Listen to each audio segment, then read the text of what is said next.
നമസ്കാരം, ഏവർക്കും post market റിപ്പോർട്ട്സുകളിലേക്ക് സ്വാഗതം. ഇന്ന് ജനുവരി 30, 2026 വെള്ളി. അങ്ങനെ ഈ ആഴ്ചയിലെ ആദ്യ 3 ട്രേഡിംഗ് സെഷനിലെ തുടർച്ചയായ നേട്ടങ്ങൾക്ക് ശേഷം ഇന്ത്യൻ മാർക്കറ്റിന് ഈ ആഴ്ചയുടെയും മാത്രമല്ല ഈ കലണ്ടർ മാസത്തെ അവസാന ട്രേഡിംഗ് സെഷനായ ഇന്ന് നഷ്ടത്തോടുകൂടി തന്നെ വ്യാപാരം അവസാനിപ്പിക്കേണ്ടതായിട്ടും വന്നു. കൂടാതെ സെൻസെക്സിനും നിഫ്റ്റിക്കും ബാങ്ക് നിഫ്റ്റിക്കൊക്കെ ഇന്ന് ഗ്യാപ് ഡൗൺ ഓപ്പണിംഗിനെ തുടർന്ന് പിന്നീട് ഇന്നലത്തെ ക്ലോസിംഗ് ലെവൽ മറികടക്കുവാൻ ഇൻട്രാഡേ ബേസിസിൽ പോലും സാധിക്കുകയും ഉണ്ടായില്ല.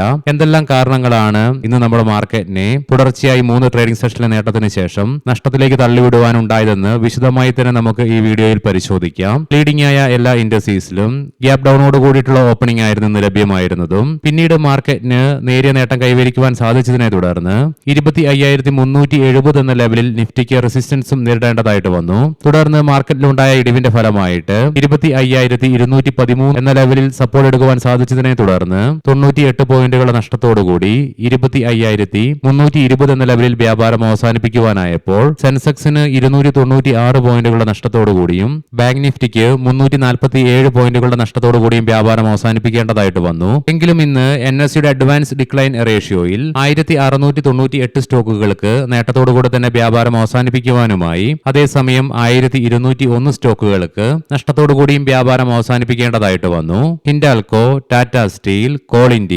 ONGC, JSW സ്റ്റീൽ തുടങ്ങിയ സ്റ്റോക്കുകൾ ഇന്ന് നിഫ്റ്റിയിൽ നഷ്ടം നേരിടേണ്ടി വന്നപ്പോൾ Tata consumer, Apollo hospitals, Nestle India, M&M, ITC തുടങ്ങിയ സ്റ്റോക്കുകൾക്ക് നേട്ടവും കൈവരിക്കുവാൻ സാധിച്ചു. സെക്ടർ വൈസ് നോക്കുമ്പോൾ മെറ്റൽ ഇൻഡെക്സിന് 5% ഇടിവ് നേരിടേണ്ടി വന്നപ്പോൾ oil and gas, bank, IT, energy തുടങ്ങിയ മേഖലകൾക്ക് 0.5% മുതൽ 1% നഷ്ടവും നേരിടേണ്ടതായിട്ട് വന്നു.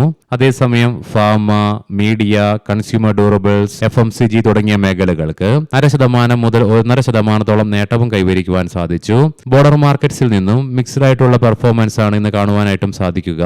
മിഡ് ക്യാപ്പിന് 0.3% നഷ്ടം നേരിടേണ്ടി വന്നപ്പോൾ അതേസമയം സ്മോൾ ക്യാപ്പിന് 0.3% നേട്ടത്തോടു കൂടിയും വ്യാപാരം അവസാനിപ്പിക്കുവാനുമായി ഇന്ത്യൻ രൂപയിൽ ഇന്നും വീക്ക്നെസ് തുടരുകയുണ്ടായി. മാത്രമല്ല ഫ്രഷ് റെക്കോർഡ് ലോയും ഇന്ന് ക്രിയേറ്റ് ചെയ്തു. എങ്കിലും ഇന്നലത്തെ ക്ലോസിംഗ് ലെവലിൽ നിന്ന് 4 പൈസയുടെ നഷ്ടത്തോടുകൂടി 91.99 എന്ന ലെവലിലായിട്ട് വ്യാപാരം അവസാനിപ്പിക്കേണ്ടതായിട്ടും വരികയുണ്ടായി. തുടർച്ചയായ നേട്ടങ്ങൾക്ക് ശേഷം ഇന്നലെ പ്രോഫിറ്റ് ബുക്കിംഗ് പ്രകടമായിരുന്നെങ്കിലും യൂണിയൻ ബഡ്ജറ്റ് വരുന്നതിന് മുന്നോടിയായിട്ടുള്ള അവസാന ട്രേഡിംഗ് സെഷനായ ഇന്ന് ഡിഫൻസ് സെക്ടറിന് ഇന്നും 1.5% നേട്ടം കൈവരിക്കുവാനും സാധിച്ചു.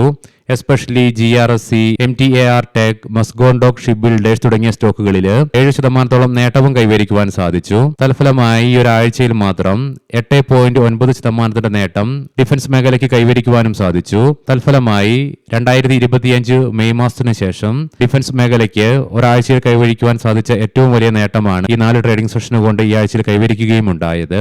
നെസ്ലെ ഇന്ത്യയുടെ Q3 ഏർണിംഗ്സിന്റെ റിസൾട്ട് കുറച്ചു മുൻപ് പ്രസിദ്ധീകരിക്കുകയുണ്ടായി. നെറ്റ് പ്രോഫിറ്റില് 46% ഉയർച്ച രേഖപ്പെടുത്തിയതിനെ തുടർന്ന് സ്റ്റോക്കിൽ 3% ഉയർച്ചയും ഇൻട്രാഡേ ബേസിസിൽ അനുഭവപ്പെട്ടു. കൂടാതെ 7 രൂപ പെർ ഷെയർ എന്ന നിലയിൽ ഇൻട്രീം ഡിവിഡൻഡും പ്രഖ്യാപിക്കുകയുണ്ടായി. അംബുജ സിമന്റിന്റെ Q3 ഏർണിംഗ്സുകൾ ഇന്ന് പ്രസിദ്ധീകരിച്ചപ്പോൾ നെറ്റ് പ്രോഫിറ്റില് 91% ഇടിവ് രേഖപ്പെടുത്തിക്കൊണ്ട് 204 കോടി രൂപയായി ചുരുങ്ങുകയുണ്ടായി. തൽഫലമായി ഇന്ന് 5% ഇടിവും ഇൻട്രാഡേ ബേസിസിൽ സ്റ്റോക്കിന് നേരിടേണ്ടി വന്നു.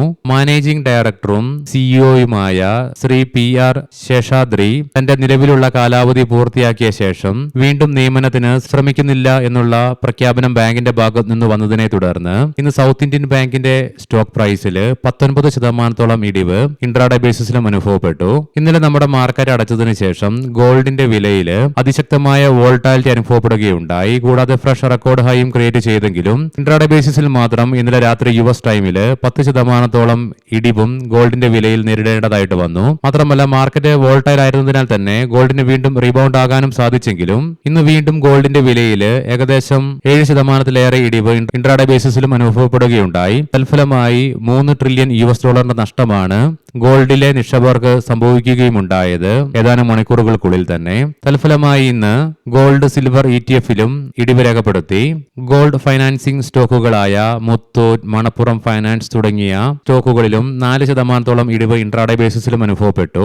സിൽവറിന്റെ വിലയിലുണ്ടായ തകർച്ചയെ തുടർന്ന് ഈ ആഴ്ചയിലെ ആദ്യ 3 ട്രേഡിംഗ് സെഷന് കൊണ്ട് 40% ഉയർച്ച അനുഭവപ്പെട്ട ഹിന്ദുസ്ഥാൻ സിങ്കിൽ ഇന്ന് സിൽവറിന്റെ വിലയിലുണ്ടായ ഇടിവിനെ തുടർന്ന് 10% ഇടിവ് അനുഭവപ്പെടുകയുണ്ടായി. കൂടാതെ മെറ്റൽ സ്റ്റോക്കുകളായ ഹിന്ദു കോപ്പർ, നാൽക്കോ തുടങ്ങി മറ്റുള്ള മെറ്റൽ സ്റ്റോക്കുകൾക്കും ഇന്ന് 10% ഇടിവ് ഇൻട്രാഡേ ബേസിസിൽ അനുഭവപ്പെട്ടതിനെ തുടർന്ന് നിഫ്റ്റി മെറ്റലിനും 5% ഇടിവിന് നേരിടേണ്ടി വന്നു. Q3 ഏർണിംഗ്സ് നിക്ഷേപകരെ നിരാശരാക്കിയതിനെ തുടർന്ന് ടാറ്റ മോട്ടോഴ്സ് കൊമേഴ്ഷ്യൽ വെഹിക്കിളിന്റെ സ്റ്റോക്ക് പ്രൈസിൽ ഇന്ന് 4% ഇടിവ് ഇൻട്രാഡേ ബേസിസിലും അനുഭവപ്പെടുകയുണ്ടായി. ഇനി നമുക്ക് ഇന്ന് നമ്മുടെ മാർക്കറ്റിനെ 3 ട്രേഡിംഗ് സെഷനിൽ ഉണ്ടായ അതിശക്തമായ നേട്ടത്തിനു ശേഷം യൂണിയൻ ബഡ്ജറ്റിന്റെ തൊട്ടു മുൻപായിട്ട് നഷ്ടത്തിലേക്ക് തള്ളിവിടുവാനുണ്ടായ കാരണങ്ങൾ എന്തൊക്കെയാണെന്ന് വിശദമായി തന്നെ പരിശോധിക്കാം. ഫെബ്രുവരി 1 ഞായറാഴ്ച 2026 വർഷത്തെ ഇന്ത്യൻ യൂണിയൻ ബഡ്ജറ്റ് ആയതിനാൽ തന്നെ നിക്ഷേപകർ ഇന്ന് പുലർത്തിയ ജാഗ്രത തന്നെയാണ് ഇന്ന് നമ്മുടെ മാർക്കറ്റിനെ നഷ്ടത്തിലേക്ക് നയിക്കുവാൻ കാരണമായ ഏറ്റവും പ്രധാനപ്പെട്ട ഘടകം.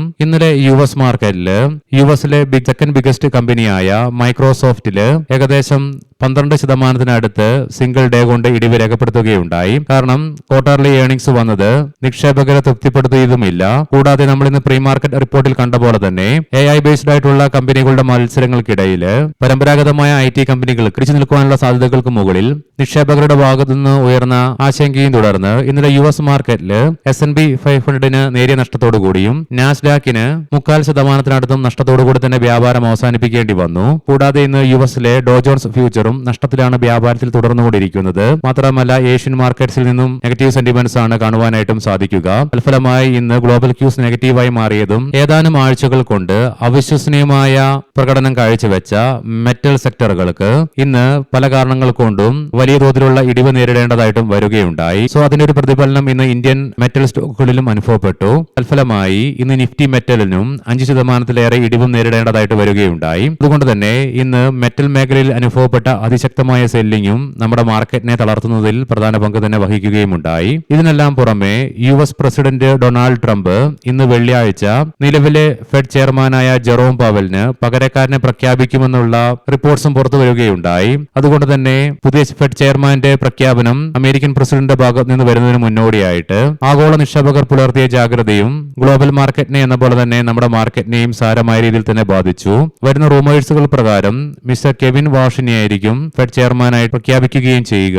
എന്നാൽ ഇതിനെക്കുറിച്ച് ഒരു വ്യക്തത ഇതുവരെ വന്നിട്ടുമില്ല. ട്രംപിന്റെ കാര്യമായതുകൊണ്ട് തന്നെ പ്രഖ്യാപനം വന്നു കഴിയുമ്പോഴേ ആരായിരിക്കുമെന്നുള്ള കാര്യത്തിന് ഉറപ്പുണ്ടാവുകയുമുള്ളൂ. കാരണം അദ്ദേഹത്തിന്റെ ഓരോ നടപടികളും നമുക്ക് മുൻകൂട്ടി പറയാൻ സാധിക്കാത്തത് കൊണ്ട് തന്നെ മിനിങ്ങാന്ന് വിദേശ ധനകാര്യ സ്ഥാപനങ്ങൾ ഇന്ത്യൻ ക്യാഷ് മാർക്കറ്റിലെ സെല്ലിങ്ങിന് താൽക്കാലികമായിട്ട് നേരിയ തോതിലാണെങ്കിലും വിരാമമിട്ടെങ്കിലും ഇന്നലെയും വീണ്ടും അവർ സെല്ലിംഗ് പുനരാരംഭിക്കുകയുണ്ടായി. ചെറിയ തുകയ്ക്കാണെങ്കിൽ കൂടിയിട്ടും വിദേശ ധനകാര്യ സ്ഥാപനങ്ങളുടെ ഭാഗത്ത് നിന്നും ഇന്നലെ വന്ന സെല്ലിങ്ങും നമ്മുടെ മാർക്കറ്റിനെ സാരമായ രീതിയിൽ തന്നെ ബാധിക്കുകയും ഉണ്ടായി. നിലവിൽ ബ്രെന്റ് ക്രൂഡിന്റെയും ക്രൂഡ് ഓയിലിന്റെയും വിലയിൽ 1.25% ഇടിവ് അനുഭവപ്പെടുന്നുണ്ടെങ്കിലും ഇന്നലെ നമ്മുടെ മാർക്കറ്റ് അടച്ചതിനു ശേഷം ഇവയുടെ വിലയിൽ ഗണ്യമായ ഉയർച്ച രേഖപ്പെടുത്തുകയും ഉണ്ടായി. മാത്രമല്ല ഇന്ന് രാവിലെയും ആ ഉയർച്ച അനുഭവപ്പെടുകയും ഉണ്ടായി. പിന്നീട് കൂൾ ഓഫ് ആയെങ്കിൽ കൂടിയിട്ടും ഇന്ന് ബ്രെന്റ് ക്രൂഡിന്റെയും ക്രൂഡ് ഓയിലിന്റെയും വിലയിലുണ്ടായ ഉയർച്ച ഗ്ലോബൽ മാർക്കറ്റിനെ എന്ന പോലെ തന്നെ ഇന്ത്യൻ മാർക്കറ്റിനെയും സാരമായ രീതിയിൽ തന്നെ ബാധിച്ചു. കാരണം ക്രൂഡ് ഓയിലിന്റെ വിലയിൽ ഉണ്ടാകുന്ന ഉയർച്ച ഇൻഫ്ലേഷനുള്ള സാധ്യതകൾ വർദ്ധിപ്പിക്കുന്നത് കൊണ്ട് തന്നെ ഇന്ത്യ ലോകത്തിലെ തന്നെ വലിയൊരു എണ്ണ ഉപഭോക്ത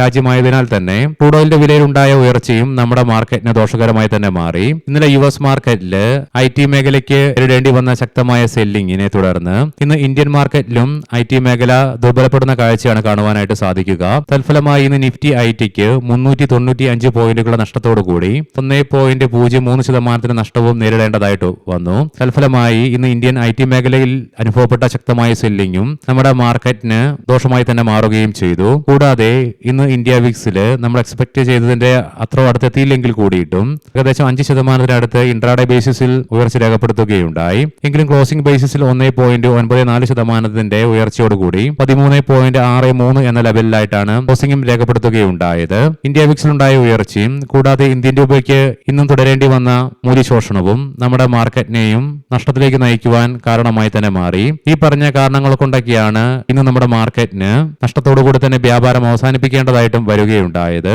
ഇനി നമുക്ക് ഗ്ലോബൽ മാർക്കറ്റുകൾ പരിശോധിക്കാം. നിലവിൽ യുഎസിലെ ഡോ ജോൺസ് ഫ്യൂച്ചർ 386 പോയിന്റുകളുടെ നഷ്ടത്തിലാണ് വ്യാപാരത്തിൽ തുടർന്നുകൊണ്ടിരിക്കുന്നത്. അതേസമയം യൂറോപ്യൻ മാർക്കറ്റ്സിൽ കുറച്ചേറെ ട്രേഡിംഗ് സെഷനുകൾക്ക് ശേഷം UK, ഫ്രാൻസ്, ജർമ്മൻ, 3 മാർക്കറ്റുകൾക്കും നേട്ടത്തോടുകൂടി തന്നെ വ്യാപാരത്തിൽ തുടരുവാൻ സാധിക്കുന്നുണ്ട്. ഏഷ്യൻ മാർക്കറ്റ്സിൽ ഇന്ന് ജപ്പാൻ, കൊറിയൻ, ഇന്തോനേഷ്യൻ മാർക്കറ്റുകൾക്ക് ഒഴികെ ബാക്കി എല്ലാ മാർക്കറ്റുകൾക്കും നഷ്ടത്തോടുകൂടി തന്നെ വ്യാപാരം അവസാനിപ്പിക്കേണ്ടിയും വന്നു. ബ്രന്റ് ക്രൂഡിന്റെയും ക്രൂഡ് ഓയിലിന്റെയും വിലയിൽ 1.25% ഇടിവാണ് നിലവിൽ അനുഭവപ്പെടുന്നത്. അതേസമയം ഗോൾഡില് അതിശക്തമായ വോൾട്ടാലിറ്റി നിലവിൽ അനുഭവപ്പെടുന്നുണ്ട്. 10 മിനിറ്റുകൾ കൊണ്ട് തന്നെ ഏകദേശം 2%-യൊക്കെ വ്യത്യാസമാണ് ഗോൾഡിൽ നിലവിൽ അനുഭവപ്പെട്ടുകൊണ്ടിരിക്കുന്നത്. $309 നഷ്ടത്തോടുകൂടി അഥവാ 5.25% ഇടിവ് രേഖപ്പെടുത്തിക്കൊണ്ട് $5066.77 per ഔൺസ് എന്ന നിലയിലായിട്ടാണ് ഗോൾഡിൽ വ്യാപാരം നടന്നുകൊണ്ടിരിക്കുന്നതും. ഇനി നമുക്ക് ഇന്നത്തെ പ്രധാനപ്പെട്ട സ്റ്റോക്കിംഗ് ന്യൂസുകൾ പരിശോധിക്കാം. മുൻകൂട്ടി ഓർമ്മിപ്പിച്ചുകൊള്ളട്ടെ, ഇത് ഒരു ബൈ ഓർ സെൽ റെക്കമെൻഡേഷൻ അല്ല. പറയാൻ പോകുന്ന റിസൾട്ടുകളൊക്കെ Q3 consolidated year on year ബേസിസിലാണ്. Brookfield India REIT net operating ഇൻകത്തില് 14% വർധനവ് രേഖപ്പെടുത്തിക്കൊണ്ട് 540 കോടി രൂപ റിപ്പോർട്ട് ചെയ്തു. കൊച്ചിൻ ഷിപ്പ്യാർഡ് പോൾസ്റ്റാർ മാരിടൈം ലിമിറ്റഡിൽ നിന്ന് 2 ഗ്രീൻ ടക്കുകളുടെ നിർമ്മാണത്തിനായി 100 കോടി രൂപ മുതൽ 250 കോടി രൂപ വരെ വിലമതിക്കുന്ന കരാർ കമ്പനിക്ക് ലഭിച്ചു.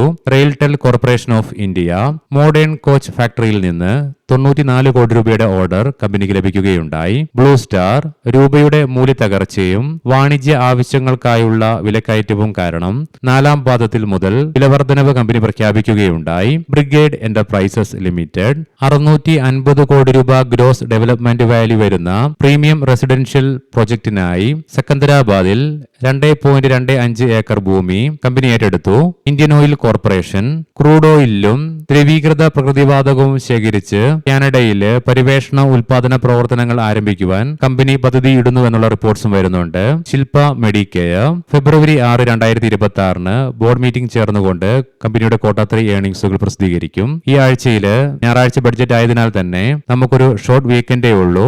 ഞായറാഴ്ച സാധാരണ ട്രേഡിംഗ് സെഷൻ പോലെ തന്നെ രാവിലെ 9:15 വ്യാപാരം ആരംഭിച്ച് 3:30 വ്യാപാരം അവസാനിപ്പിക്കുകയും ചെയ്യും. ഏവർക്കും നല്ല ഒരു വീക്കെൻഡ് ആശംസിക്കുന്നു. ഞായറാഴ്ച രാവിലെ പ്രീ മാർക്കറ്റ് റിപ്പോർട്ട്സുമായി കണ്ടുമുട്ടാം. നന്ദി, നമസ്കാരം.